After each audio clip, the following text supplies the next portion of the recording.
Mas Amanginang dan saudara-saudara yang dikasihi Tuhan Yesus Kristus, kita bertemu kembali dalam renungan harian HKBP Delta Mas di hari ini. Salam sejahtera buat saudara semua dimanapun berada, damai dan sukacita oleh Roh Kudus melimpah senantiasa dalam hati dan kehidupan kita. Sebelum kita mendengarkan renungan firman Tuhan pada hari ini, marilah kita bersatu dalam doa. Ya Bapa kami yang bertata di kerajaan sorga, yang kami kenal melalui nama anak-Mu Tuhan Yesus Kristus, yang selalu mengasihi kami, Tuhan yang kudus dan mulia. Terima kasih dan kami bersyukur untuk berkat dan penyertaan-Mu di sepanjang hidup kami. Pada hari ini kami akan kembali memulai dan melanjutkan seluruh aktivitas dan pekerjaan yang kami rencanakan. Kami bisa memasuki hari ini itu semua karena kasih anugerah-Mu. Kami percaya dalam segala hal Tuhan punya rencana yang baik dalam kehidupan kami, dan saat ini pun kami mau mendengarkan firman-Mu. Urapi kami Tuhan untuk kami dapat mengerti dan taat pada setiap kehendak-Mu. Di dalam nama anak-Mu Tuhan Yesus Kristus kami telah berdoa dan mengucap syukur. Amin. Renungan harian HKBP pada hari ini, hari Jumat tanggal 14 November 2025, diambil dari Kisah Para Rasul 15 ayat 11. Marilah kita mendengar nats renungan kita di hari ini yang akan dibacakan oleh anak remaja huria kita, Bunga Boru Panjaitan. Nats harian tanggal 14 November 2025 tertulis dalam kitab Kisah Para Rasul 15 ayat 11 yang berbunyi, sebaliknya, kita percaya bahwa oleh kasih karunia Tuhan Yesus Kristus, kita akan beroleh keselamatan sama seperti mereka juga. Dalam bahasa Batak Lidok, mahite sianasi ni rohani Tuhani Yesus do tahe umbahen nama luah hita hi haposeai rohata nasida pesongoni do. Terima kasih atas bacaannya di hari ini buat Bunga Boru Panjaitan. Jemaat HKBP Delta Mas yang dikasihi Tuhan, setelah Paulus dan Barnabas menyelesaikan perjalanan misi pertama mereka kembali ke Antioquia dan memberitakan segala sesuatu yang telah Allah lakukan melalui mereka. Bisa dilihat nanti dalam Kisah Para Rasul 14 ayat 27. Ketika firman Tuhan tentang perbuatan Allah dan belas kasihannya yang menyelamatkan di antara bangsa-bangsa non-Yahudi telah sampai ke Yerusalem, beberapa orang Farisi mengambil inisiatif untuk pergi ke Antioquia dan mencoba untuk menyesatkan serta meyakinkan bangsa-bangsa non-Yahudi yang percaya bahwa seseorang harus disunat dan menaati hukum Musa sebelum diselamatkan. Paulus dan Barnabas pergi ke Yerusalem untuk membahas pertanyaan penting ini dengan para rasul dan penatua gereja. Apakah berlebihan jika dikatakan sidang yang dicatat dalam Kisah Para Rasul 15 ini adalah sidang paling penting dalam sejarah? Sekilas, sidang ini adalah untuk menentukan apakah orang percaya dari bangsa lain atau non-Yahudi perlu disunat atau tidak. Tapi sebenarnya masalahnya lebih besar daripada itu. Ini pertama kalinya perjanjian yang lama atau Old Covenant bertemu muka dengan perjanjian yang baru, New Covenant, dalam gereja perjanjian baru. Ini adalah pertarungan antara dua perjanjian, yaitu Taurat versus kasih karunia. Dan syukurnya kasih karunia dimenangkan. Berikut latar belakangnya. Beberapa orang berangkat dari Yudea ke Antioquia, memberitakan percampuran dan langsung ditentang oleh Paulus dan Barnabas. Semua pihak yang berkepentingan lalu berkumpul di Yerusalem untuk membahas masalah ini. Orang-orang dari golongan Farisi yang telah menjadi percaya berkata, orang-orang bukan Yahudi harus disunat dan diwajibkan untuk menuruti hukum Musa. Ada bahaya kita kehilangan pandangan atas sesuatu yang besar di sini. Masalah kecilnya adalah haruskah orang percaya dari bangsa lain disunat? Tapi masalah besarnya adalah atas dasar apa sebenarnya kita, entah itu Yahudi maupun non-Yahudi, diselamatkan? Selama ratusan tahun, orang Yahudi telah membuat garis pemisah antara diri mereka dengan orang lain. Mereka terpisah, mereka spesial. Jadi jika ada orang dari bangsa lain yang ingin bergabung, orang itu harus mengikuti aturan Yahudi.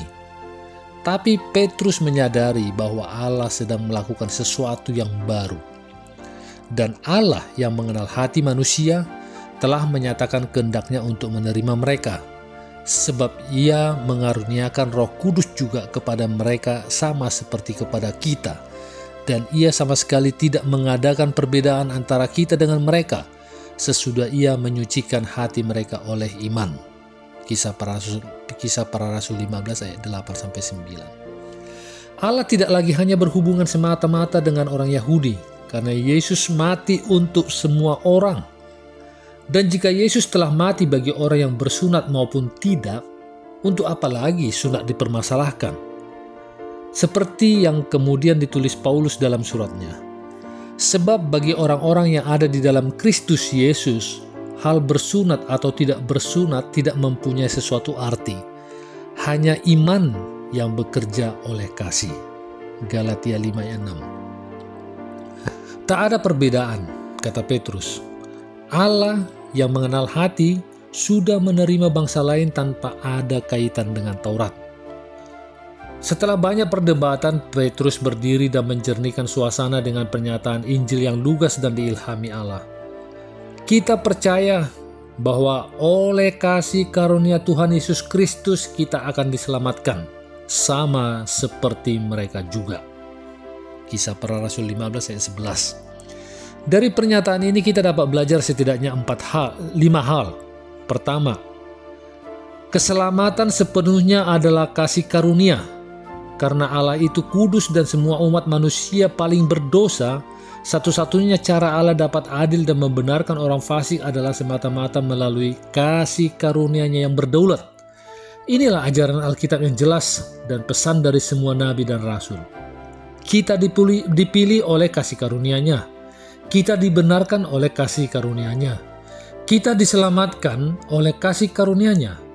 Kita dipanggil oleh kasih karunia-Nya. Kita dimuliakan oleh kasih karunia-Nya. Dari pemilihan hingga pemuliaan, keselamatan sepenuhnya adalah kasih karunia. Kedua, keselamatan datang melalui Tuhan Yesus Kristus. Tidak ada satupun berkat rohani yang diberikan kepada orang berdosa selain Yesus Kristus. Allah telah memberkati umatnya dengan segala berkat rohani di surga hanya di dalam Kristus. Yesus Kristus adalah keselamatan kita. Hanya Dialah kebenaran kita. Yesus Kristus adalah hikmat kita. Hanya Dialah penebusan kita dari segala dosa. Kasih karunia Allah selalu diberikan melalui cara yang benar, yaitu Kristus yang disalibkan. Roma 5 ayat 21. Kemudian yang ketiga, keselamatan itu pasti bagi mereka yang telah Allah kenal sebelumnya. Petrus berkata, kita akan diselamatkan. Tidak ada ketidakpastian di hadapan Allah. Yakobus berkata, segala pekerjaannya telah diketahui Allah sejak semula.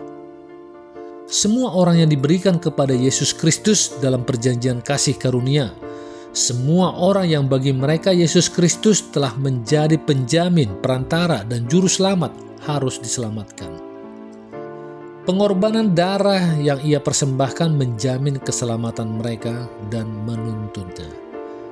Yang keempat, Tuhan menyelamatkan semua orang yang diselamatkannya dengan bijaksana melalui cara yang sama.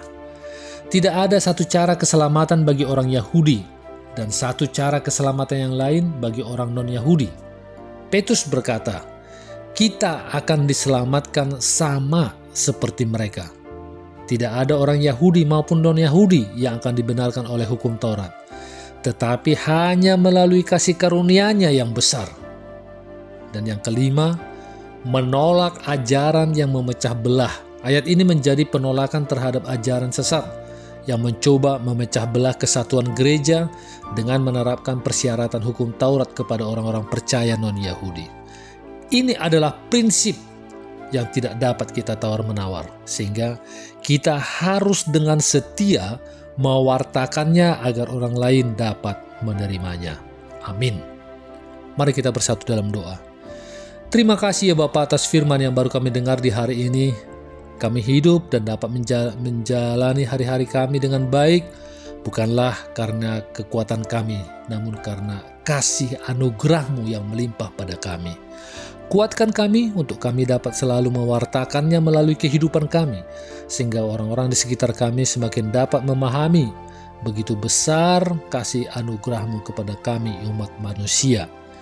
Kami juga berdoa buat anak-anak kami yang jauh dari kami orang tuanya maupun yang saat ini ada bersama kami, di mana mereka untuk menuntut ilmu ataupun untuk bekerja. Lindungi mereka dan jauhkan mereka dari segala mara bahaya dan sakit penyakit. Demikian juga kami orang tuanya berikan kami kebijaksanaan dan hikmat di dalam membimbing anak-anak kami ini, sehingga mereka pun dapat menjadi anak-anak yang unggul di masa depan mereka. Terima kasih juga ya Bapa atas segala yang terjadi dalam kehidupan kami, dan juga berkatilah setiap rencana kehidupan kami. Karena kami percaya Engkau akan memberikan yang terbaik bagi kami semua. Karena Engkau-lah yang Maha Tahu, yang Maha Kuasa, Maha Melihat akan masa depan kami. Kami serahkan semua permohonan kami ini ke dalam tangan pengasihan-Mu, dan kiranya kehendak-Mu lah yang jadi di bumi ini seperti di surga. Haleluya. Marilah kita terima berkat dari Tuhan. Kasih karunia Tuhan Yesus Kristus dan kasih Allah Bapa dan persekutuan Roh Kudus menyertai kita semuanya. Amin. To my son, always remember this. God will never place you in a situation that you cannot handle. Even in the hardest moment, Jesus has already given you the strength, wisdom, and courage to get through it. Trust Him with all your heart and lean on Him when you feel weak. Never forget the power of prayer. It will guide you, comfort you, and remind you that you are never alone. I am about to go the way of all the earth.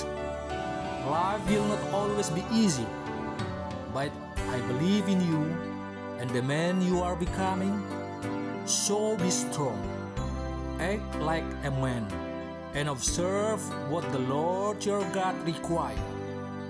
Walk in obedience to Him, and keep His decrees and command, His laws and regulations, as written in the law of Moses. Do this so that you may prosper in all you do and wherever you go. No matter what, I always be here, cheering you on and praying for your success in your future life.